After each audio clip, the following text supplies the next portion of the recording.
បាទសួស្តីបងប្អូនទាំងគ្នាស្វាគមន៍មកកាន់វីដេអូថ្មីនៅក្នុងវីដេអូនេះខ្ញុំមកប្រាប់បងប្អូនទាំងគ្នាអំពីរបៀបប្រើប្រាស់នៅ VPN មួយដែលមានឈ្មោះថា VPN SOSAC ហើយការប្រើនេះយើងនឹងប្រើតាមរយៈកុំព្យូទ័រតាមរយៈ LD player ហើយនឹងទូរស័ព្ទដៃ Android អញ្ចឹងបងប្អូនដឹងហើយថា LD player និងទូរស័ព្ទដៃ Android វាដូចតែគ្នាទេអញ្ចឹងរបៀបយើងធ្វើយ៉ាងម៉េចនៅលើ LD នៅលើកំណត់យ៉ាងម៉េចនៅលើ LD កំណត់នៅលើទូរស័ព្ទដៃ Android គឺវាដូចគ្នាបាទតែឡើយខ្ញុំសូមបើកឲ្យធំអញ្ចឹងដើម្បីយើងរៀបចំក៏ដូចជាភ្ជាប់នៅ VPN អញ្ចឹងរបៀប down ខ្ញុំអត់ចាំបាច់ប្រាប់ទៀតទេគ្រាន់តែយើង download ចេញពី Play Store មិនចាំបាច់បង្រៀនបងប្អូនទៀតទេអញ្ចឹងយើងចាប់ផ្ដើមទៅរៀបចំវាទាំងអស់គ្នាទៅតោះយើងបើកវាមកបាទបងប្អូនចុចពាក្យ accept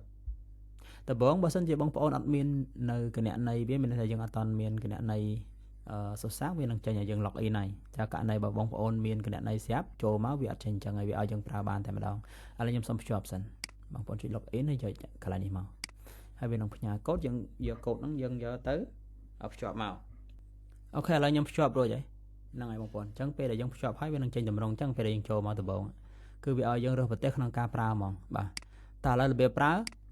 គឺអត់មានអីស្មុគស្មាញទេបងប្អូនអាចធ្វើតាមខ្ញុំមួយមកបាទអញ្ចឹងជាដំបូងបងប្អូនធ្វើការរើសប្រទេសបងប្អូនដែលចង់ដាក់មកបាទឥឡូវខ្ញុំចុចលើនេះមកបងប្អូនចុចកន្លែងនេះឥឡូវខ្ញុំ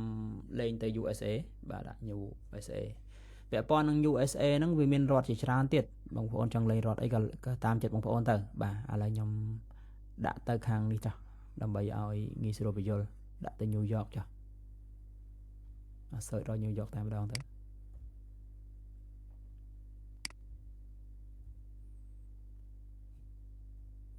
នេះបងប្អូន New York អញ្ចឹងពេលដែលយើងធ្វើការភ្ជាប់បងប្អូនត្រូវ pin ឲ្យនេះមួយ pin ផ្កាយនេះឲ្យភ្លើមួយចាំចុចលើវាហើយយើងយក OK មកវានឹងភ្ជាប់ទៅ New York Auto បងប្អូនរងចាំបន្តិចបាទរួចរាល់ក្បែងចោលអញ្ចឹង New York កំពុងតែធ្វើការដើរហើយប៉ុន្តែសួរថារៀបចំតែប៉ុណ្្នឹងហើយមែនអត់ទាន់ទេបាទអញ្ចឹងការ pin ហ្នឹងវាមិនការ pin មានន័យថារាល់ពេលដែលយើងកំណត់អីមួយរៀបចំអីមួយវានៅលើគេពាក្យថា pin មានន័យថាយើងភ្ជួរទៅលើហើយបាទឥឡូវយើងកំណត់ទៅ New York ហើយយើងអ្វីដែលយើងត្រូវធ្វើបន្តទៅបងប្អូនចុចកន្លែង setting នេះមកបាទហើយយើងយក VPN setting កន្លែងនេះបងប្អូនចុចតាមខ្ញុំមកយើងត្រូវរើសយក New York ដែរនេះបងយកហើយកន្លែងនេះបើយើងអត់ pin វាអត់ load មកទេឃើញយើង pin វានៅលើគេស្រាប់អញ្ចឹងកន្លែងហ្នឹងបើសិនជាបងប្អូនខាងដើមវីដេអូបងប្អូនលេងនៅរដ្ឋណាត្រូវដាក់រដ្ឋហ្នឹងដែរតោះឥឡូវដាក់ New York ដែរហើយកន្លែងនេះគឺ auto reconnect យើងត្រូវបើកវាដែរ auto reconnect យើងបើកដល់សម្រាប់អីសម្រាប់ពេលដែលយើងបើក LD មកគឺវានឹង auto ភ្ជាប់ឲ្យយើងតែម្ដងបាទហើយកន្លែង free foreign ចុចលើហ្នឹងមួយទៀតមកកន្លែងនេះចុចដែរហើយយើងទៅរើស New York ដូចគ្នាបាទបន្តមកទៀតចុចកន្លែងនេះមួយទៀត allow location access open setting ហើយបងប្អូនចុចពាក្យកន្លែងនេះ permission បងប្អូនបើកមុខងារ location បាទថយទៀតបាទរួចរាល់ថយទៀតអញ្ចឹងមកដល់កន្លែងនេះវិញបងប្អូន scroll បាទ scroll មករកពាក្យថានេះ Android kill switch ចុចលើវាមកហើយយើង open ហើយ continue ទៅកន្លែងនេះចុច setting បើកមុខងារពីនេះ block location ហ្នឹងមុខងាររបស់វាពេលដែលអ៊ីនធឺណិតយើងដាច់ក៏ VPN ហ្នឹងវាអត់ធាក់មកខ្មែរដែរវានៅតែជាប់នៅ US រហូតចឹងពេលដែលអ៊ីនធឺណិតយើងចូលមកវិញវានឹងអូតូទៅទៀតបាទកន្លែងមុខងារហ្នឹងគឺអញ្ចឹងហើយយើងថយមកអញ្ចឹងមកដល់កន្លែងនេះបាទដល់កន្លែងនេះបងប្អូនចូលទៅក្នុងឥឡូវយើង search ទៅលើបងប្អូនបាទ search កន្លែងដែលយកអត់តបងប្អូនបាទកន្លែងនេះគឺកន្លែងក្នុង setting ក្នុង setting របស់ LD ទេឬមួយអាចហៅនិយាយថាក្នុង setting របស់ទូរស័ព្ទក៏បានដែរបាទអញ្ចឹងយើង search រកពាក្យថា bill number បាទ bill number BU ពាក្យថា BU មានហើយបងប្អូននេះ bill number ចុចលើវាមក scroll ចុះទៅក្រោមមកអស់កន្លែង bill number បងប្អូនចុចទៅលើវា7ដង1 2 3 4 5 6 7ឃើញទេពេលដែលចុចទៅវានឹងចេញdeveloper មកយើង option developer យើងមួយទៀតបាទអញ្ចឹងពេលដែលចេញហើយយើងអត់ចាំបាច់ធ្វើទេចុច home បើក VPN ម្ដងទៀតអញ្ចឹង VPN ហ្នឹងបើសិនបងប្អូន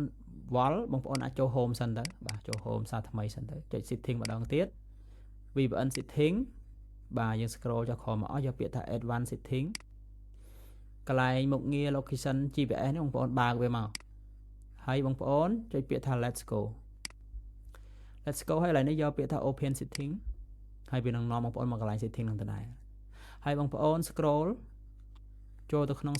system បាទ system ហើយកន្លែង advanced ហើយនឹងកន្លែង developer option បងប្អូន scroll ចុះក្រោមបន្តិចបាទ scroll បន្តិចមក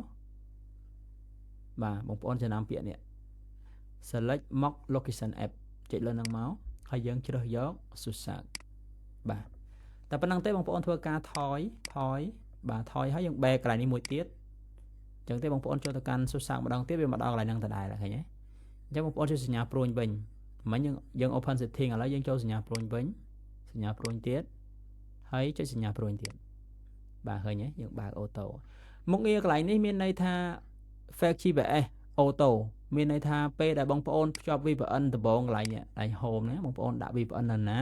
អញ្ចឹង GPS របស់ IP ហ្នឹងវានឹង auto ទៅភ្ជាប់នៅកន្លែងហ្នឹងដូចគ្នាអញ្ចឹងវាស្រួលបងប្អូនអញ្ចឹងបងប្អូនលេងនៅណាបងប្អូនលេងនៅ Los Angeles គឺ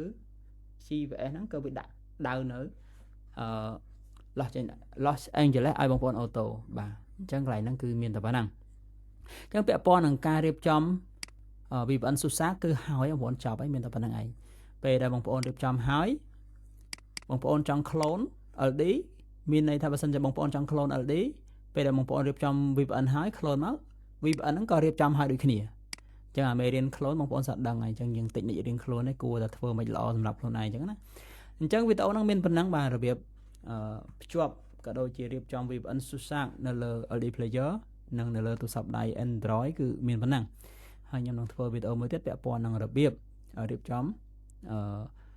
VPN Susak ហ្នឹងម្ដងទៀតនៅលើ Chrome ម្ដង Google Chrome យើងក៏ត្រូវប្រើដែរតោះអញ្ចឹងវីដេអូហ្នឹងមានប៉ុណ្ណឹងយើងនឹងជួបគ្នានៅវីដេអូក្រោយបន្ត